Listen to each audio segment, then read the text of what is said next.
Bismillahirrahmanirrahim. Assalamualaikum warahmatullahi wabarakatuh. Perkenalkan, nama saya Indah. Di sini saya mengajar mata pelajaran perencanaan bisnis konstruksi dan properti. Ini adalah pertemuan pertama kita secara virtual, face to face tapi secara virtual. Semoga pandemi segera berlalu. Semoga kalian di rumah semoga sehat selalu. Sebelum mulai pelajaran, kita akan berdoa dulu sesuai keyakinannya masing-masing. Silakan berdoa, dimulai.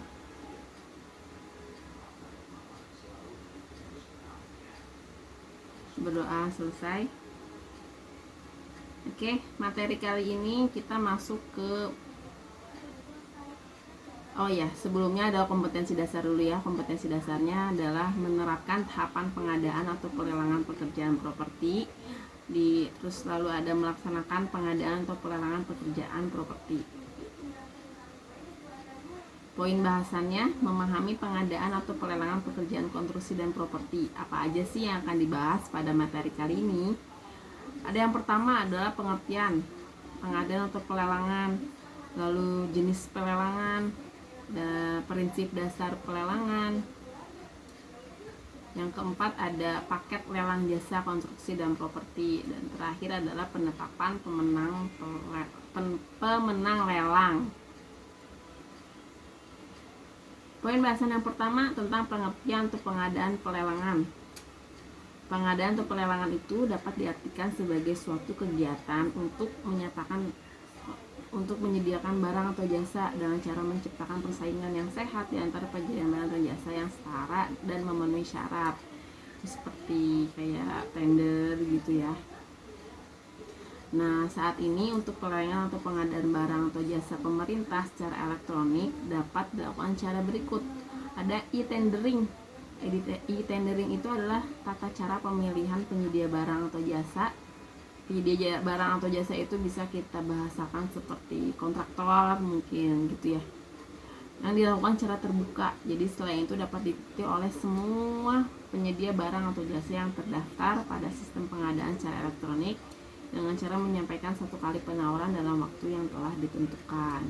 Lalu ada e-purchasing, adalah suatu cara pembelian barang atau jasa melalui sistem katalog elektronik. Biasanya dalam pelelangan ini si owner akan meminta penawaran harga kepada perusahaan penyedia barang atau jasa. Misalnya lagi butuh material, misalnya keramik itu kan tipenya banyak ya. Jadi bisa minta ke si produsen keramik tersebut mengirimkan katalognya dan beserta press listnya gitu. Contohnya itu. Lalu masuk ke poin bahasan yang kedua, ada jenis pelelangan. Nah, jenis pelelangan dalam dunia bisnis konstruksi itu dibagi menjadi dua. Ada pelelangan proyek pemerintah dan pelelangan proyek swasta. Kita masuk ke proyek pemerintah dulu. Nah, di proyek pemerintah itu ada metode pengadaan atau pelelangan barang atau jasa pemerintah yang menurut pedoman pelaksanaan tersebut dapat dilakukan melalui cara sebagai berikut. Ada pelelangan umum, yaitu cara pelelangan yang dilakukan secara terbuka. Jadi dia kalau pelelangan umum ini memberi pengumuman secara luas melalui media massa, papan pengumuman properti.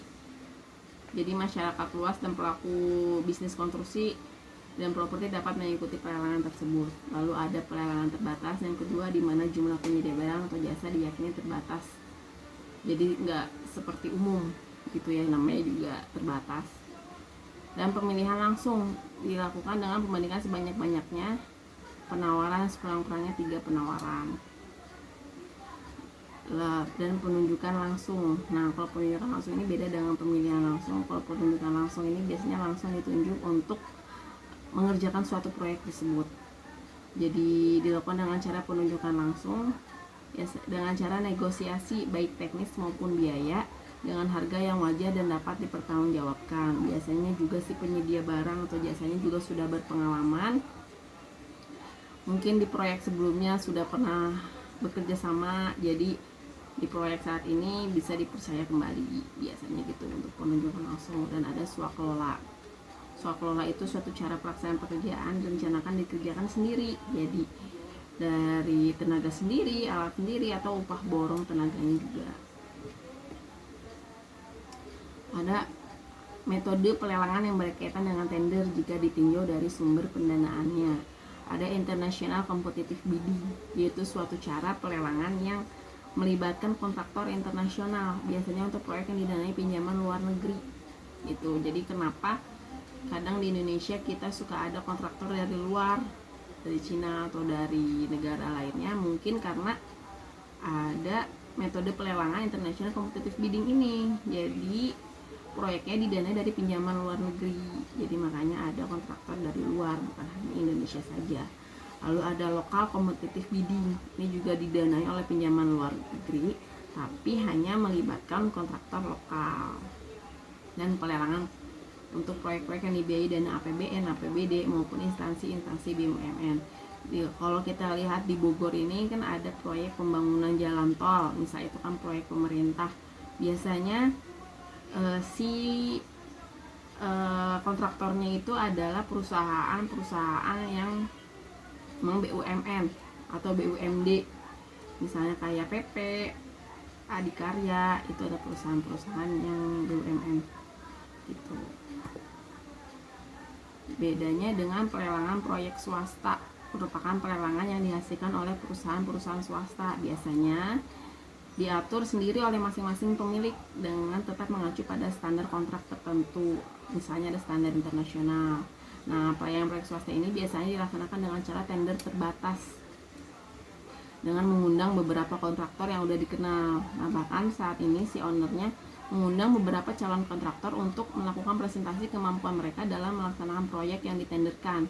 Nah, jadi kemudian bisa menilai, dan bagi yang lolos akan diundang untuk mengikuti tender.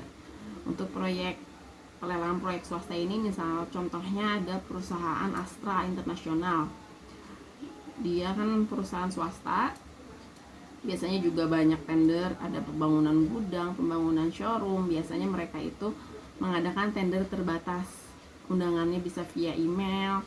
Nah, kontraktornya betul dengan kontraktor yang sudah dikenal, biasanya kontraktornya sudah pernah mengerjakan proyek di Astra tersebut, jadi diundang lagi untuk, misalnya udah pernah mengerjakan proyek showroom di lokasi A dan akan membangun di lokasi B, biasanya si kontraktor akan diundang lagi mengikuti tender lagi untuk pembangunan di lokasi B tersebut. Seperti itu. Selain presentasi juga biasanya si kontraktor ini mengirimkan company profile yang isinya itu ada pengalaman mereka telah mengerjakan proyek apa aja, lalu ada neraca keuangan, terus ada struktur organisasi itu. Nah, poin bahasan yang ketiga ada prinsip dasar pelelangan. Terdapat beberapa prinsip dasar di dalam pelelangan bisnis konstruksi dan properti. Di antaranya ada efisiensi. Efisiensi itu merupakan prinsip yang diusahakan dengan menggunakan dana dan daya yang terbatas untuk mencapai sasaran yang ditetapkan dalam waktu yang sesingkat-singkatnya, namun tetap dapat dipertanggungjawabkan. Jadi sebuah proyek atau pekerjaan itu ada prinsip dasarnya efisiensi. Efisiensi ini gimana caranya menggunakan dana yang terbatas dan ditetapkan dalam waktu yang sesingkat-singkatnya, tapi dapat dipertanggungjawabkan. Udah murah tapi bagus dan dapat dipertanggungjawabkan gitu ya, bukan asal murah aja, asal cepet gitu. Karena setelah masa proyek berakhir itu biasanya ada masa pemeliharaan selama 6 bulan. Jadi si kontraktor ini bisa kita garansi lah, misalnya setelah pembangunan ini selama 6 bulan ini ada masa pemeliharaan, ada bocor atau ada kerusakan apa, itu masih ditanggung oleh si penyedia barang atau jasa sebagai masa garansi gitu, atau masa pemeliharaan bahasanya. Lalu ada efektif, merupakan sebuah prinsip yang menyesuaikan dengan kebutuhan yang ditetapkan dan dapat memberikan manfaat yang sebesar-besarnya sesuai sasaran yang ditetapkan. Lalu ada terbuka dan bersaing. merupakan sebuah prinsip yang dilaksanakan melalui persaingan yang sehat di antara penyedia barang atau jasa. Dan transparan merupakan sebuah prinsip yang menekan transparansi mengenai cara teknis administrasi pengadaan, tata cara evaluasi, penetapan calon penyedia barang dan jasa, serta memiliki sifat yang terbuka bagi peserta penyedia barang atau jasa yang berminat serta bagi masyarakat luas dan umumnya. Jadi harus transparan. Jadi harus transparan. Tata cara evaluasi ada adil, tidak diskriminatif, merupakan sebuah prinsip memberikan perlakuan yang sama bagi calon penyedia barang atau jasa. Harus adil, transparan, terus terbuka, nggak boleh ada kenalan, misalnya emang ada kenalan orang dalam, nggak boleh ada hubungan keluarga dengan orang dalam. Kalau bahasa kita misalnya ada kakaknya manajer di Astra, misalnya kita mau ikutan tender, itu nggak boleh.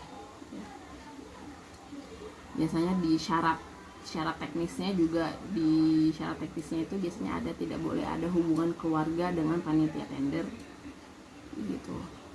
Kalau ada akuntabel, sebuah prinsip yang bertujuan mencapai sasaran baik fisik, keuangan maupun manfaat bagi kelancaran pelaksanaan tugas umum pemerintah. Poin yang keempat, paket lelang jasa konstruksi dan properti. Suatu paket lelang jasa konstruksi umumnya di dalamnya terdapat dokumen lelang dan rancangan kontrak yang rinci sebagai berikut. Surat undangan mengikuti lelang. Sebelum mengikuti lelang itu pasti ada surat undangan dulu dari si owner. Di situ ada tertera jadwal yang harus diterima dan kemungkinan kunjungan ke lokasi proyek dan lain-lain. Sebelum memasukkan surat penawaran harga, kita survei dulu lokasinya di mana, jadi kita bisa analisa supplier, distributor daerah sekitar agar dapat mendapat harga terbaik, biasanya seperti itu. Dan kerangka acuan merupakan sebuah kerangka yang berisi tentang penjelasan perihal latar belakang proyek, tujuan dan lingkup jasa konstruksi, produk-produk yang harus dihasilkan, serta jangka waktu penyelenggaraan konsultasi. Nah, kerangka acuan juga ada latar belakang misalnya proyeknya membangun apa, tujuannya untuk apa, dan produk yang dihasilkannya seperti apa. Misalnya produknya ada ketentuan-ketentuannya dan serta jangka waktu harus selesai dalam waktu 3 bulan. Jadi ada time schedule-nya 3 bulan gitu. Jadi kan kita bisa dalam RAB menghitung jumlah tenaga kerja dan itu bisa mempengaruhi harga. Lalu ada ringkasan kriteria seleksi. Ringkasan kriteria seleksi dibuat agar para peserta lelang memahami aspek yang akan dianalisis. Misalnya ada format proposal, rancangan kontrak. Suatu rancangan kontrak nantinya akan ditandatangani oleh pemenang lelang dan pemakai jasa konsultan. Terakhir ada poin bahasan tentang penetapan pemenang lelang atau tender. Nah, setelah pelelangan tender, proyek konstruksi dan properti dilakukan, selanjutnya panitia itu biasanya membuat berita acara hasil pelelangan atau bisa BAHP. Nah, kemudian panitia lelang mengadakan rapat untuk menentukan pemenang lelang. Panitia lelang akan menetapkan calon pemenang lelang dengan anggapan sebagai berikut. Calon pemenang lelang dianggap dapat memberikan keuntungan secara finansial karena menawarkan harga pekerjaan yang berada di bawah dana yang telah ditentukan. Dan calon pemenang lelang dianggap sebagai perusahaan jasa konstruksi yang telah memiliki pengalaman memadai untuk mengerjakan proyek yang dimaksud, memiliki reputasi baik, tidak termasuk daftar hitam perusahaan, dan memiliki kemampuan keuangan yang memadai, memiliki peralatan yang lengkap atau dan lain sebagainya. Itu adalah poin-poin yang bisa dipertimbangkan oleh panitia lelang untuk menentukan calon pemenangnya. Jadi siapa perusahaan mana yang dapat memberikan harga terendah dengan kualitas yang sama, speknya sama, tapi harganya bisa lebih murah. Itu biasanya salah satu faktor yang mempengaruhi. Dan reputasi perusahaan itu juga penting. Ada pengalaman yang telah dilakukan oleh si perusahaan tersebut, biasanya sudah pernah mengerjakan proyek ini, itu juga salah satu hal yang penting dalam ikut pengikut sertaan pelelangan. Ya, mungkin sekian materi dari saya. Kurang lebihnya saya mohon maaf. Apabila ada yang ingin ditanyakan, bisa hubungi saya di WhatsApp. Nomor WhatsAppnya saya share di Classroom. Cukup sekian, terima kasih. Wassalamualaikum warahmatullahi wabarakatuh. Sampai jumpa di pertemuan berikutnya. Semoga sehat selalu. Jangan lupa jaga kesehatan, makan yang bergizi, tetap semangat. Bye.